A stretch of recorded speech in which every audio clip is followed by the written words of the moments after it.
नमस्कार दोस्तों। एक बार फिर से आप सभी का स्वागत है आपके अपने यूट्यूब शीर्षक। देखिए दोस्तों, जैसे आपको सभी को पता है कि 22 दिसंबर की एग्ज़ाम डिक्लेयर हो चुके हैं, तो उसकी तैयारी के लिए हम यहाँ पर अध्ययन करने वाले हैं। तो देखिए, सबसे पहले हम बात करते हैं कि जो कंप्यूटर शब्द है वो कौन सी भाषा से लिया गया है। तो वो लिया गया है लैटिन भाषा से। कंप्यूटर शब्द है वो लैटिन भाषा का शब्द है। फिर आगे बात करते हैं हम कंप्यूटर की परिभाषा की। तो देखिए, दैनिक जीवन और व्यवसाय को सरल और सुगम बनाने के लिए काम में लिया जाता है, जिससे कार्य को तेज गति से किया जा सके। हम बात करते हैं कंप्यूटर के वर्गीकरण की। तो उसमें देखिए, कंप्यूटर के वर्गीकरण की बात करें तो उसमें डाटा प्रोसेस के आधार पर और स्टोरेज भंडारण के क्षमता के आधार पर कुछ भागों में बांटा जाता है, जिसमें हम पहले भाग की बात करते हैं। पहला है अनुप्रयोग के आधार पर। अनुप्रयोग का मतलब होता है कि इसको हम किस काम में ले रहे हैं। दूसरा है आकार के आधार पर, किसका आकार कैसा है। फिर उद्देश्य, पर्पज क्या रहेगा हमारा इसका। तो देखिए, पहले बात करते हैं हम अनुप्रयोग के आधार पर। पहला है एनालॉग कंप्यूटर, दूसरा डिजिटल कंप्यूटर और तीसरा है हाइब्रिड कंप्यूटर। तो देखिए, इसको हम अलग प्रकार से पढ़ते हैं यहाँ पर। देखिए, सबसे पहले हम बात करते हैं अपने यहाँ पर एक नंबर पर डिजिटल कंप्यूटर की। डिजिटल कंप्यूटर, एनालॉग कंप्यूटर और हाइब्रिड कंप्यूटर, हमने तीन प्रकार के कंप्यूटरों को वर्गीकरण किया है। तो सबसे पहले बात करते हैं हम एनालॉग कंप्यूटर की।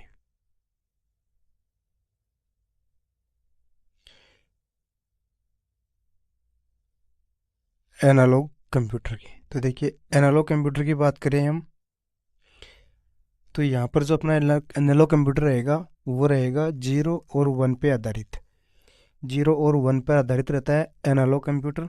और इसका जो आधार की बात करें, बेस की बात करें, तो वो होता है अपने पास यहाँ पर 2। 0 का मतलब होता है बंद करना या ऑफ, और 1 का मतलब हो गया ऑन। तो ये केवल और 1 और 0 पे आधारित ही संख्या रहने वाले। दूसरा है अपने पास डिजिटल। डिजिटल कंप्यूटर की बात करें तो उसके अंदर अपने पास 0 से लेकर 9 तक 10 डिजिट रहने वाले हैं। तो जिसका आधार भी हम किस तरह लेंगे, 10 लेंगे। तो उसके लिए नंबर अपने पास जैसे 25 हो गया या 125 हो गया, ये सारे के सारे रहते हैं अपने पास एनालॉग, सॉरी, डिजिटल कंप्यूटर में। तीसरा बात करते हैं हम हाइब्रिड।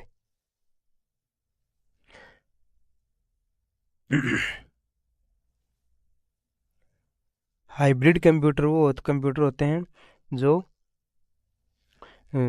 एनालॉग और डिजिटल दोनों पर आधारित होते हैं।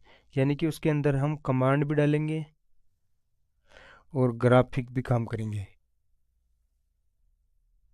ठीक है, कमांड और ग्राफिक दोनों पर कार्य करने वाले होते हैं हाइब्रिड कंप्यूटर। तो देखिए, यहाँ पर अपने पास जो क्वेश्चंस आते हैं वो क्वेश्चंस इस प्रकार से पुटअप होते हैं कि निम्न में से कौन सा नंबर एनालॉग है और कौन सा डिजिटल है। तो देखिए, सबसे पहले हम बात करते हैं, 2 नंबर मैंने यहाँ पे ले रखे हैं। सबसे पहले मैं यहाँ पे बात करता हूँ, बेस मैंने 2 ले रखा है, इसका मतलब वो रहेगा अपने पास एनालॉग। बेस 10 ले रखा है, डिजिटल रहेगा।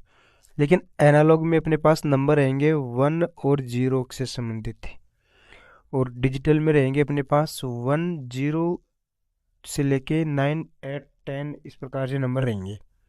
ठीक है, एक यहाँ पे एक अलग इक्वेशन दे रहा हूँ आपको, जिसमें देखिए, मैंने यहाँ पर बेस तो 2 दे रखा है, लेकिन मैं नंबर यहाँ पे दे रहा हूँ 90। तो ये अपने पास है वो नहीं तो एनालॉग का है और न ही डिजिटल का है। मैं यहाँ पर दे रहा हूँ 90, तो ये मेरे पास है डिजिटल तो है लेकिन एनालॉग नहीं है। एनालॉग इसलिए नहीं है क्योंकि इसका जो बेस है वो 10 है। ठीक है, और इसके अंदर भी नंबरिंग भी 0 से 9 है।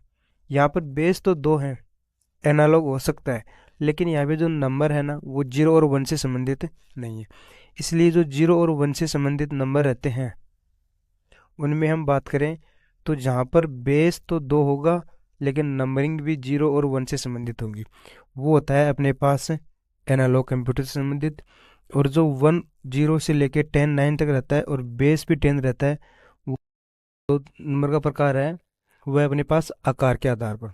आकार के आधार पर देखिए, माइक्रो, मिनी, मेन फ्रेम और सुपर कंप्यूटर। सुपर कंप्यूटर सबसे तेज होते हैं। सबसे तेज कंप्यूटर, चाहे हार्ड डिस्क में ले लो, रैम में ले लो, प्रोसेसर में ले लो, या भंडारण क्षमता मेमोरी में ले लो, सब में क्या रहेंगे, तेज रहेंगे। मेन फ्रेम कंप्यूटर वो होते हैं जो बड़े बड़े कंपनी, व्यवसाय, बैंकों के क्षेत्र में एक दूसरे के साथ कनेक्टेड रहते हैं, जहाँ एक सर्वर होता है, बाकी सभी क्लाइंट होते हैं। मिनी और माइक्रो कंप्यूटर ये होते हैं जो हैंडलेट फ्री होते हैं, जो अपने हाथ में लेके घूम सकते हैं। जो अपना मिनी है उसके अंदर हम डेस्कटॉप ले लेते हैं, पीसी, पर्सनल कंप्यूटर। और अपने पास जो माइक्रो कंप्यूटर रहने वाला है उसमें हम मोबाइल फ़ोन लेते हैं, टेबलेट लेते हैं, लैपटॉप लेते हैं, फेबलेट लेते हैं, ये सारे के सारे माइक्रो में रहने वाले हैं। यहाँ पे एक क्वेश्चन है कि पीसी कंप्यूटर की शुरुआत है वो सबसे पहले कौन सी कंपनी ने की थी। पीसी कंप्यूटर, पर्सनल कंप्यूटर जो हम आप घरों में काम में लेते हैं, डेस्कटॉप वाले कंप्यूटर हैं, उनकी शुरुआत की थी IBM, इंटरनेशनल बिजनेस मशीन। ये कंपनी का नाम है IBM, इंटरनेशनल बिजनेस मशीन। उन्होंने ये इसकी शुरुआत की थी पीसी कंप्यूटर की। फिर हम बात करते हैं उद्देश्य के आधार पर। देखिए पर्पज क्या है, फॉर जनरल पर्पज, सामान्य काम के लिए लेना है, गाना वाना सुनना है, काम पे लेना घर पे। स्पेशल पर्पज, ग्राफिक्स वगैरह करना है, कोडिंग वगैरह करनी है, ठीक है, डिजाइन्स वगैरह बनाना है, या हमें एक सर्वर रखना है, बाकी क्लाइंट रखना है, तो वो होते हैं स्पेशल पर्पज। इसके आधार पर हम कंप्यूटर को विभिन्न प्रकार से काम में ले सकते हैं। फिर देखिए दोस्तों, यहाँ पर आपको एक कंप्यूटर का चित्र नजर आ रहा है जिसके अंदर सभी कंप्यूटर्स के भाग को बताया गया है कि कौन सी चीज़ को क्या कहा जाता है। सबसे पहले हम बात करते हैं, ये देखिए जो हमारे पास LCD टाइप में है, टीवी टाइप में है, मॉनिटर बोलते हैं उसको, ठीक है। फिर यहाँ पे देखिए एक जो नीचे रखा हुआ है कीबोर्ड, ये कीबोर्ड है, ये माउस है, ये मोडेम है अपना, जहाँ से हम डाटा ट्रांसफर करने के लिए इंटरनेट चलाते हैं। यहाँ पर रहने वाला है अपने पास, ये मेमोरी स्लाइड है, ये स्पीकर है। कीबोर्ड हो गया। यहाँ पर देखिए जो ये डल रही है अंदर, ये CD या DVD ड्राइव है, ठीक है। यहाँ पर ले रखा है एक लेजर प्रिंटर रख रखा है जिसके द्वारा प्रिंट किया जा सके। फ्लॉपी है, डिस्क ड्राइव है, ये सारे के सारे इसके प्रकार माने जाते हैं। अगला भाग देखते हैं हम इसमें। देखिए फिर हम बात करते हैं और कंप्यूटर के बारे में। तो देखिए जो कंप्यूटर है उसकी सामान्य जानकारी की बात करें हम, तो देखिए सबसे पहले हम बात करते हैं अपने यहाँ पर कि जो जो कंप्यूटर हम यहाँ पर काम में लेते हैं उनके प्रकार या लाभ देखिए। प्रकार तो हमने पढ़ चुके हैं, लाभ देखिए। लाभ क्या क्या होते हैं। एक तो कार्य में तेज होते हैं, ठीक है। सोचने समझने की क्षमता शून्य होती है, जिसको बोलते हैं IQ लेवल 0% होता है, ठीक है। भले ही कितना ही AI आर्टिफिशियल इंटेलिजेंट हो, उसका भी IQ लेवल 0 ही होता है। क्योंकि आर्टिफिशियल इंटेलिजेंस के अंदर है, कृत्रिम बुद्धि में हम कुछ फीड कर देते हैं पहले से, हम चलाकर फीड करते हैं, ना कि उसके अंदर कृत्रिम या प्राकृतिक रूप से पाई जाती है, ठीक है। हानि की बात करें तो देखिए ये एक तो हमारे स्मरण शक्ति को नुकसान पहुंचा रहा है। हमारा समय, जैसे हमने मोबाइल लेके बैठ गए और चलते चल रहे हैं, कोई काम नहीं है, बस टाइम पास कर रहे हैं, ये भी अपना एक हानि का ही रूप है, ठीक है। ये था हमारा पहला चैप्टर। अब देखिए जो हमारा जो कंप्यूटर है ना, हम उस कंप्यूटर को और भागों में विभाजित करते हैं और उसको काम में लेते हैं। तो चलिए अगला भाग देखें। देखिए कंप्यूटर की बात करें ना हम, तो हम कंप्यूटर को चार प्रकार से डिवाइड कर सकते हैं। पहला है इनपुट, फिर इनपुट देते हैं तब होता है प्रोसेस, PROC, प्रोसेस के बाद में वो हमें आउटपुट देता है। आउटपुट हमें पसंद आता है तब हम उसको मेमोरी में फीड कर लेते हैं, ठीक है।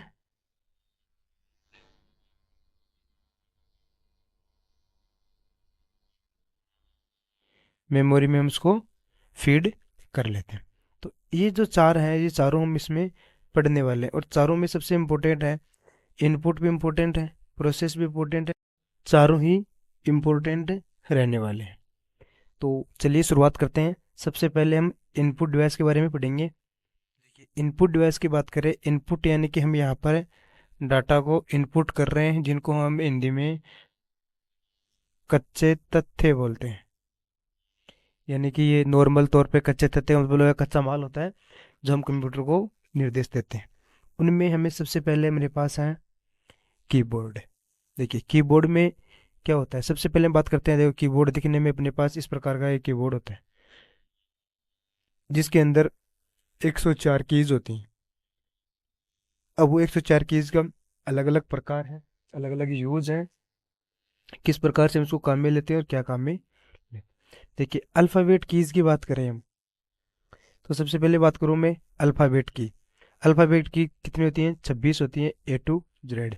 जो यहाँ पे आपको दिख रहा होगा, QWERTYU, इस प्रकार से लेके यहाँ तक M तक। तो ये सारी की सारी क्या है? अल्फ़ाबेट कीज है, जो कि 26 होती हैं। फिर हम आगे बात करते हैं न्यूमेरिकल कीज।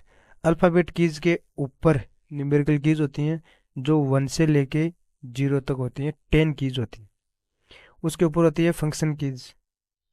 ये रही यहाँ पर फंक्शन कीज, जिनकी संख्या F1 से लेके F12 तक होती है। ये मोस्ट इम्पोर्टेंट क्वेश्चन है। ये लगभग क्वेश्चन 90% क्वेश्चन पूछे जाते हैं कीबोर्ड में से। कीबोर्ड में से केवल एक ही क्वेश्चन है, 90% पूछा जाता है कि फंक्शन कीज कितनी होती हैं कीबोर्ड में। तो F1 से लेके F12 तक फंक्शन कीज होती हैं। फिर हम बात करते हैं toggle keys, num lock, caps lock, scroll lock. देखिए, यहाँ पर आपको और एक पेड देखने को मिलेगा, जिसमें हमारे पास 3 लाइट होती हैं। पहली होती है नम लॉक की, दूसरी होती है कैप्स लॉक की, और तीसरी होती है स्क्रॉल लॉक की। ठीक है, इनको हम ऑन ऑफ कीज भी बोल सकते हैं, क्योंकि इसकी सहायता से हम फंक्शन को ऑन या ऑफ करते हैं। फिर अगला आता है अपने पास कॉम्बिनेशन कीज। अगली आती है अपने पास कॉम्बिनेशन की। देखिए, कॉम्बिनेशन की का मतलब होता है कि जिसकी सहायता से हमें और अधिक शॉर्ट कीज या बटनों को प्रयोग करते हैं। उनमें वो 3 संख्या होती हैं। ठीक है, कंट्रोल, एल्ट और शिफ्ट। फिर हम बात करते हैं नेविगेशन की। नेविगेशन की देखिए 4 प्रकार की होती है, जहां पर आपको यहाँ पर देखने को मिल रही होगी। ठीक है, अपर, डाउन, लेफ्ट, राइट प्रकार से। फिर हम बात करते हैं नम पैड के बारे में। देखिए, नम पैड क्या होता है? कई बार क्या होता है कि जो अपनी कीबोर्ड होता है ना, उसमें एक साइड में अपने पास एक पैड होता है। उस पैड को बोलते हैं नम पैड, जहाँ पर अपने पास न्यूमेरिकल नंबर लिखे हुए होते हैं, जिनकी संख्या 17 होती है। देखिए, बाकी कौन कौन सी होती हैं, जिनके अंदर सबसे पहले हम बात करें 0 से लेके 9 तक, तो 10 तो कीज वो हो गई। 4 की होती हैं जोड़ बाकी, गुणा बाकी। एक होता है पॉइंट, एक होता है इंटर, एक होता है अपने पास से नम लॉक। इस प्रकार से 17 कीज अपने पास से होती है। आगे देखिए, आगे की बात करें हम इनमें, तो अपने पास यहाँ पर कीबोर्ड की बात करें, तो देखिए कीबोर्ड में सबसे बड़ी बात है कि कौन सी कीज कहाँ होती हैं और किस प्रकार से होते हैं। तो देखिए, सबसे पहले कीज बात करें हम, यहाँ पर होती है एस्केप की, जिसको बोलते हैं 1 नंबर की, यानी कि पहली की बोलते हैं। लास्ट की है नम पैड में, यहाँ पर अपने पास इंटर लिखा हुआ आता है, वो लास्ट की होती है। ये आता है अपने पास स्पेस बार, जो कि इस कीबोर्ड में सबसे बड़ा बटन देखने को मिलता है। ठीक है, सबसे बड़ा स्पेस है वो स्पेस बार देखने को मिलता है। Vaya de Bitcoin. अब जामा तो फिर गाँव जगह ही नहीं।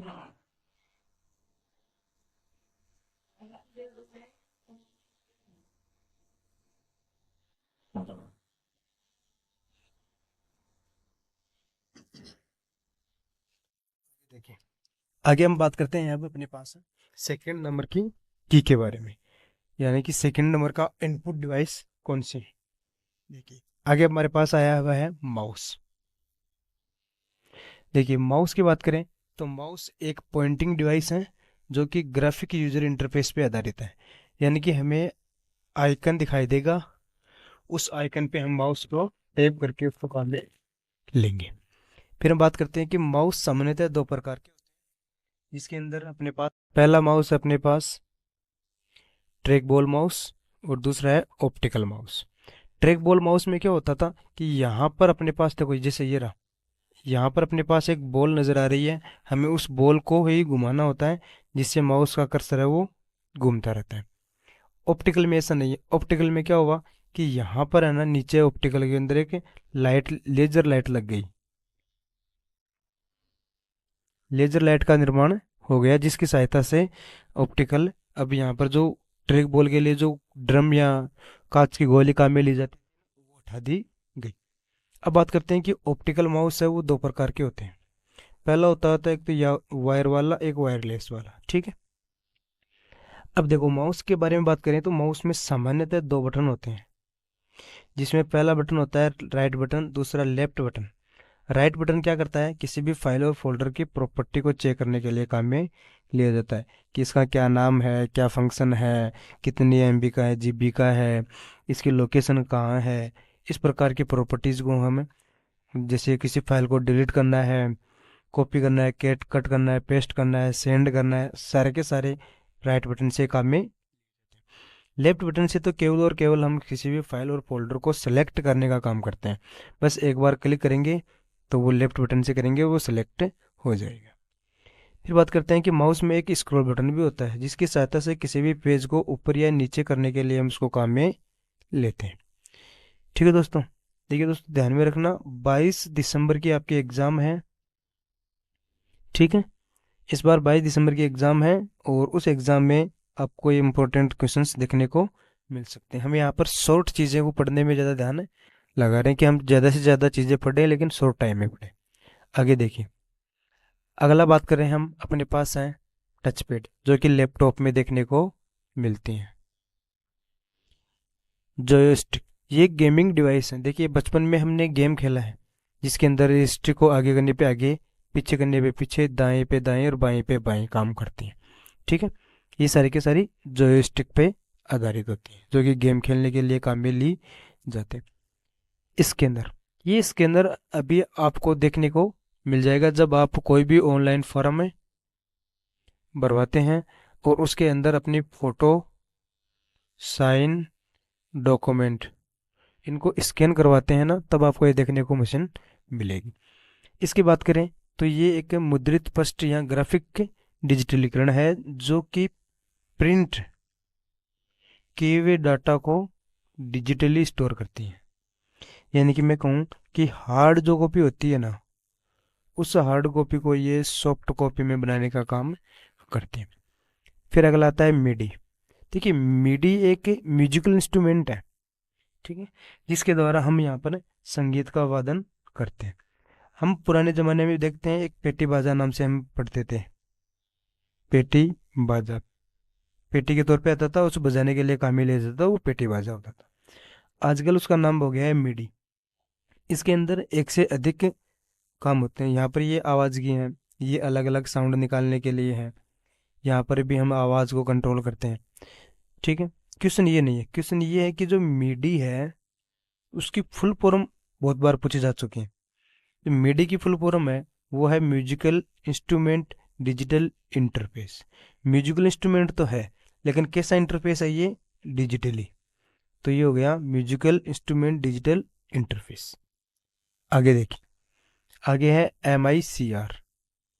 MICR का मतलब होता है magnetic ink character recognition. Magnetic ink character recognition. यहाँ पे देखिए ये जो नंबर होते हैं ना वो MICR के होते हैं जो चेक को वेरीफाई करने के लिए काम में लिए जाते हैं। यहाँ पर आते हैं अपने पास चेक नंबर कि कौन से चेक का है, ठीक है। ये बैंक वगैरह यहाँ पर ओनर ऑफ सिग्नेचर लिखे हुए होते हैं, ठीक है। फिर आता है OMR। देखिए ये एक OMR मशीन होती है जो फोटोकॉपी की तरह ही कार्य करती है, जिसके अंदर पेंसिल या पेन से जितने भी निशान किए हुए हैं इनको रीड करती है। एक हल्का सा भी ये मार्क को रीड कर सकते हैं। अगला है वेब कैमरा। वेब कैमरा है जो हम यहाँ पर आधार कार्ड के अंदर जो हम फोटो क्लिक करवाते हैं ना, वो वेब कैमरे की सहायता से ही फोटो क्लिक कराते हैं। यानी कि इसके अंदर क्या है, जो फोटो या इमेज और वीडियो है ना उनको कैप्चर करके कंप्यूटर में फीड करता है और उनकी सॉफ्ट कॉपी बनाता है। रिकॉग्निशन, इसके अंदर क्या होता है कि किसी भी टेक्स्ट को है ना, ये मशीन है उसको रीड करेगी और ऑटोमेटिक उसको डिजिटल में कन्वर्ट करती हुई चलेगी। फिर अगला आता है बारकोड रीडर। बारकोड में क्या होता है कि जब भी हम कोई सामान खरीदते हैं ना, उसमें देखते हैं कि एक वाइट पृष्ठ पर इस प्रकार से ब्लैक पट्टियां आती हैं, इस प्रकार से नंबर भी लिखे होते हैं, लेकिन यहाँ पर एक बारकोड ये दे देता है।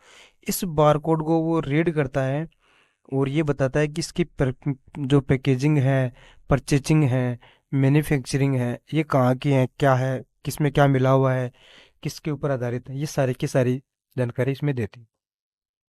लेकिन ये नहीं है, कई बार देखो हमारे पास आता है कि बारकोड रीडर है, वो उसका पृष्ठ कैसा होता है, बारकोड का पृष्ठ कैसा होता है, तो वो बारकोड का है ना, वो वाइट पृष्ठ होता है जिस पर ब्लैक पट्टियां होती हैं। ठीक है, अगला देखिए।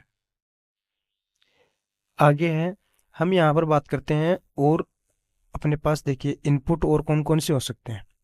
एक होता है अपने पास माइक। माइक होता है जो हम बोलते हैं, स्पीकर के द्वारा हम सुनते हैं, तो माइक माउथ पीस इसको बोलते हैं, वो भी एक इनपुट का ही प्रकार है। ठीक है, तो दोस्तों आज के लिए हम इनपुट ही पढ़ते हैं। तो आप हमें कमेंट करके ज़रूर बताना कि आपको ये जानकारी कैसी लगी, क्या ये जानकारी आपके एग्ज़ाम की दृष्टि से सही है या नहीं है, या आपको कोई जानकारी नहीं प्राप्त हुई है या कोई चीज़ छूट गई है, तो वो भी हमें कमेंट करके आप बता सकते हो, ताकि मैं अगले वीडियो में उसको शामिल कर सकूँ। ठीक है दोस्तों, बने रहिए हमारे यूट्यूब चैनल के साथ। हाँ, देखिए दोस्तों, अभी क्या है, गवर्नमेंट के द्वारा महिला बैच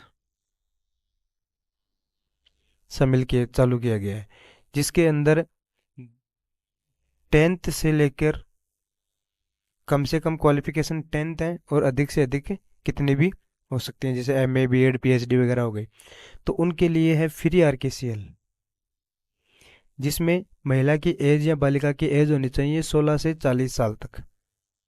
16 से 40 साल तक की जो भी महिलाएं हैं, उनके द्वारा गवर्नमेंट ने फ्री आरकेसीएल करने का अपॉर्चुनिटी दी गई है, तो आप उसमें शामिल हों, अधिक से अधिक महिलाएं इससे जुड़ सकते हैं।